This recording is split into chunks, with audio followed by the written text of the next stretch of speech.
Bismillahirrahmanirrahim. Assalamualaikum warahmatullahi wabarakatuh. Oke guys, welcome back to my channel MH2 Education. Kembali dengan saya Muhammad Raikal, mahasiswa Pendidikan Kimia Universitas Islam Indonesia. Di sini saya akan membersamai Anda untuk sharing-sharing santai terkait model pembelajaran yang saya pilih atau terkait memenuhi tugas strategi belajar mengajar, yaitu analisis model pembelajaran yang cocok untuk materi kelas 10 dan kelas 11 semester genap. Untuk memenuhi tugas dari Ibu Krisna Merdekawati, MPD, selaku Kaprodi Pendidikan Kimia dan dosen di Prodi Pendidikan Kimia. Oke, teman-teman, di sini saya memilih materi asam dan basa. Materi kelas 11 semester 6. Nah, di mana menurut saya materi asam dan basa itu merupakan materi yang bersifat teoritis, hitungan, dan aplikatif. Nah, aplikatif di sini itulah yang menjadi penekanan dalam asam dan basa.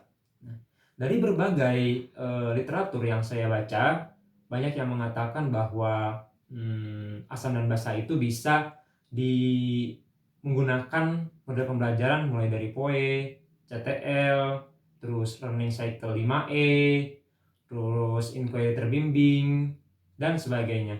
Nah, saya tertarik dengan satu model pembelajaran untuk asam dan basa, yaitu PBL, Problem Based Learning, yang dimana PBL ini dapat memprasaranai siswa belajar dengan baik atau efektif dan efisien. Semua baik, tapi menurut saya lebih cocok untuk PBL karena dari beberapa indikator yang saya gunakan. Yang pertama itu PBL berangkat dari masalah. Jadi masalah itu digunakan sebagai bahan pembelajaran. Jadi bagaimana merangsang siswa untuk belajar pemecahan masalah. Semisal seperti ini, ketika ada limbah laundry yang bersifat basah, bagaimana mencari alternatif solusinya, yang bagaimana itu harus mencari dengan cara yang seefektif mungkin, seefisien dan ekonomis. Nah, dan melihat sintaksnya, PBL terdiri dari 5 sintaks atau 5 tahapan. Yang pertama, mengorientasikan siswa pada masalah. Yang kedua, mengorganisasikan siswa pada belajar. Yang ketiga, membimbing dalam penyelidikan secara individu atau kelompok. Yang keempat, mengembangkan dan menyajikan hasil karya. Dan yang kelima, menganalisis dan mengevaluasi pemecahan masalah. Ya, di sini saya akan membuat dua versi, online dan offline. Nah, ketika sintak yang pertama, mengorientasikan siswa pada masalah. Ketika online, ketika masa COVID-19 ini, saya bisa memberikan video permasalahan. Misalnya gini, video yang tadi, limbah laundry yang bersifat basah, ataupun yang misalnya saya membuat indikator alami dari dari bunga sepatu. Nah, nanti saya memberikan masalah bagaimana cara membuat indikator alami dari bunga sepatu, dari kubis ungu, dari daun suji, dan sebagainya. Ya, terus sebelum pembelajaran tentunya harus menyampaikan tujuan pembelajaran terlebih dahulu dan dimasukkan ke dalam pendekatan masalah. Terus yang kedua, itu adanya mengorganisasikan siswa untuk belajar. Nah, secara online bisa dibuat dan offline bisa dibuat secara heterogen, terdiri dari 4 sampai 6 siswa. Ya. Yang ketiga yaitu membimbing penyelidikan secara individu ataupun kelompok. Nah, secara online bisa dicari dengan e-book, internet, jurnal, dan offline bisa ke perpustakaan dan sebagainya. Guru harus bisa memfasilitasi tersebut. Dan yang keempat, mengembangkan dan menyajikan hasil karya.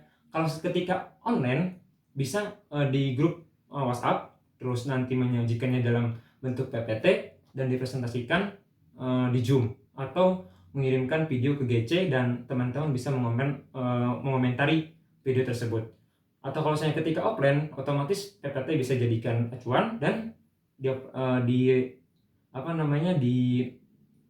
dipresentasikan melalui kelas langsung, ya. Dan yang kelima itu ada menganalisis dan mengevaluasi pemecahan masalah. Nah, ketika online offline bisa ditarik evaluasi tersebut, ya.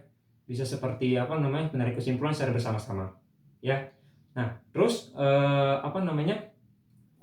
ketika PBL ini dilakukan, untuk mengetes kemampuan dari si siswa itu bisa dilaksanakan secara tes online atau tes offline, bisa melalui soal kuis, soal ulangan, dan sebagainya. Nah, itu menurut saya yang cocok untuk Hasan dan Basa ya, menggunakan model pembelajaran PBL. Ada benefit-benefit lainnya yang bisa kita ambil dari PBL. Yang pertama, melatih kerjasama, melatih komunikasi, menguatkan konsep dan memori. Terus jadi si peserta didik itu tidak hanya sebatas membayangkan saja, jadi mengalami pembelajaran yang nyata. Jadi harus mempraktekkan sehingga dapat diaplikasikan dalam kehidupan sehari-hari. Mungkin itu yang dapat saya sampaikan.